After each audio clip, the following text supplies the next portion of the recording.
Tondo, a city that never sleeps. Ano? Handa na ba kayo? Tara, game na. Game na. Pandayan ng husay at talino. Lugar kung saan unang naghimagsik ang mga katipunero para sa kalayaan ng buong bansa.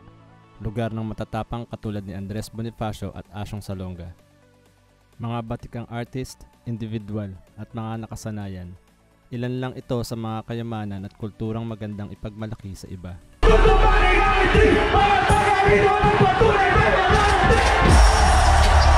Lumipas ang panahon at ang The Beautiful Game of Football ay naipakilala sa mga batang Don Bosco Tondo noong mid-1960s at namayagpag ang kanilang pangalan sa football noong 1970s at tinagurian ang mga manlalaro ng taga-Tondo as the barefooted Tondo football players. Fast forward to 2024, muling nagkaroon ng kulay ang dating mga lumipas na larawan ng mga football players ng Don Bosco Tondo at sila ay nagbabalik laro kung saan sila nagsimula. Ang ilan sa mga senior players ng Don Bosco Tondo sa pamumuno ni Ginoong Danny Aruta at ni Father Vester ay nagsagawa ng Football League upang ibalik ang saya at kultura ng football sa Don Bosco Tondo. May mga kalahok mula sa iba't ibang henerasyon, lugar at ibang teams sa labas ng Tondo.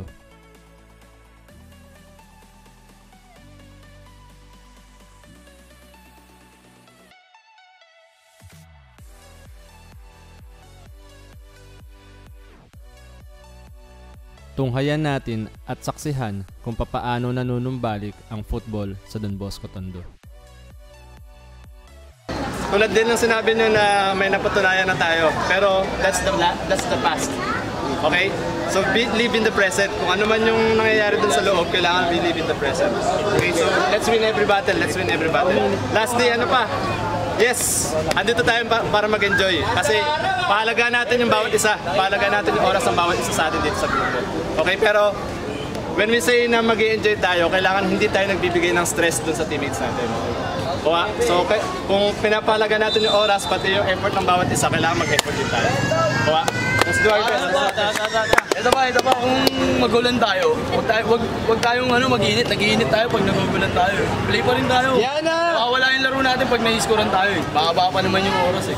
Laban lang tayo hanggang dulo. Ganun lang. Kahit bata to, huwag natin maliitin yung mga bata na to.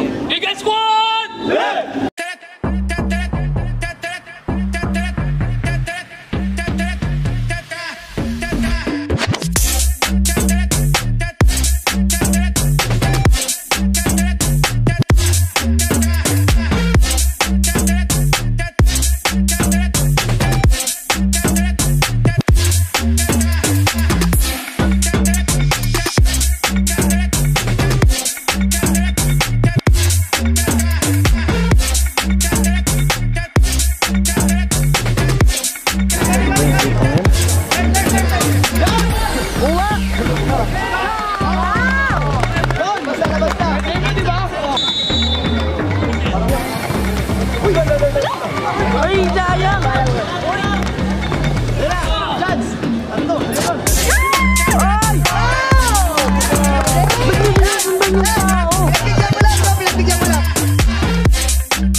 Hoy! Naku, naglaro ka, hoy! Ayuban connection! Palakpakan nyo naman bawat isa sa inyo, guys. Good job, good job. Yun yung sinasabi ko kanina na effort. Okay, kasi we don't know. Yung sinabi natin nung last time, may ilang patunayan na tayo in the past. So we live in the present. Okay? Tapos hindi natin alam kasi kung kailan ulit mangyayari yung mga ganitong klaseng paliga. So let's value it. Pag sinabing pahalaga natin, gawin natin yung best natin pag naglalaro tayo. Hindi naman rough yung game, light yung game kasi medyo bata. So we give them a good experience na may matututunan sila sa atin. Okay, so pag naglalaro tayo, we're not just competing. We're not competing against the other team. We're competing against ourselves. So we make it better every time we touch the ball, better decisions, better camaraderie, better passes, better dribble. Okay? Tapos one more thing, when we play sa mga ganitong tournament, we're not just competing against the other teams. We're sharing our knowledge. Seniors na tayo eh. Matatalino na tayo maglaro eh. Let's share kung ano man yung natututunan natin before. Okay, so yung ganung klaseng game kanina, I'm sure may natutunan yung mga kalaban natin kanina. Okay, good job guys, good job. Good job. Adjust ko lang pagdating sa second half, namawala yung ako.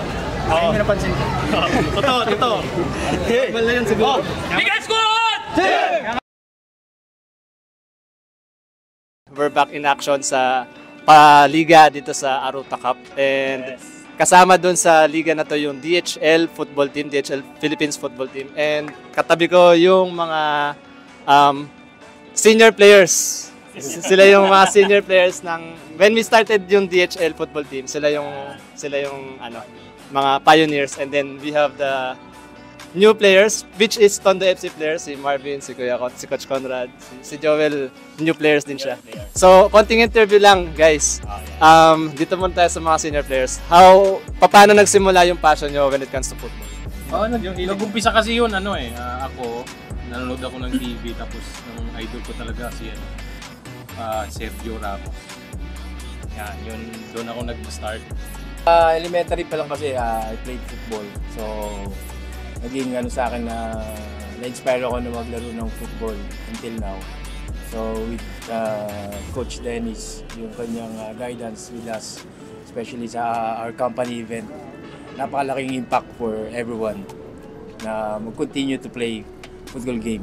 Kwento ka lang, nung second Asia Cup namin si T-Mac, yung pinaka na-remember ko na moment, yung wala ng defender tapos siya na lang naiwan, ginamit niya na yung ulo niya, yung bola nasa baba, nakahilata na siya, ginamit niya yung ulo niya to defend. So that's one of the greatest moment na naalala ko sa DHL Asia Cup.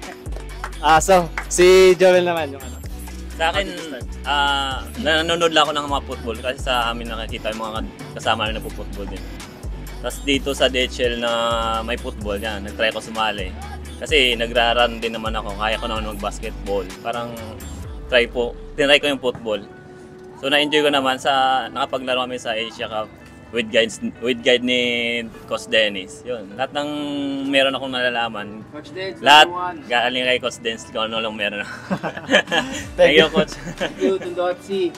Gusto ko lang din ikwento yung opportunity na binibigay ng football with sa mga katulad ng mga tao who likes to play football. And after the career, meron silang mga opportunity na katulad ng ganito. Katulad si Coach Conrad, saka si Marvin. They played for Tondo FC before.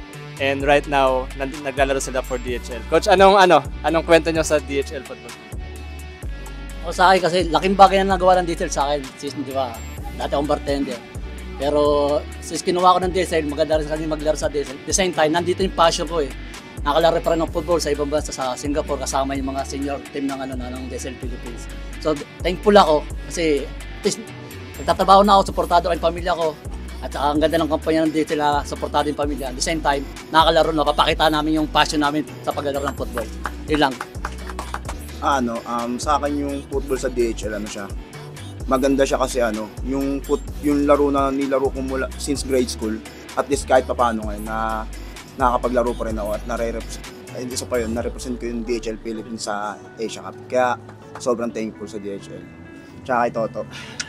Thank you, Coach. Thank you, Coach. So right now we're back playing here sa Don Bosco Tondo Football Field, and we're very thankful na ginawa yung ganitong klaseng paliga para at least they have the chance to play again together and have the camaraderie as a team para ma-express din nila yung sarili nila. So thank you very much, guys. We are inviting everyone na manood ng games dito sa Don Bosco Tondo Football Field. Masaya, tsaka yung community, bumbo. So maraming football players dito sa Tondo, especially dito sa Don Bosco. And we're inviting you to watch and enjoy every Sunday. Every Sunday. From 8 a.m. up to 5 p.m. Cheers! Rachel! Puso!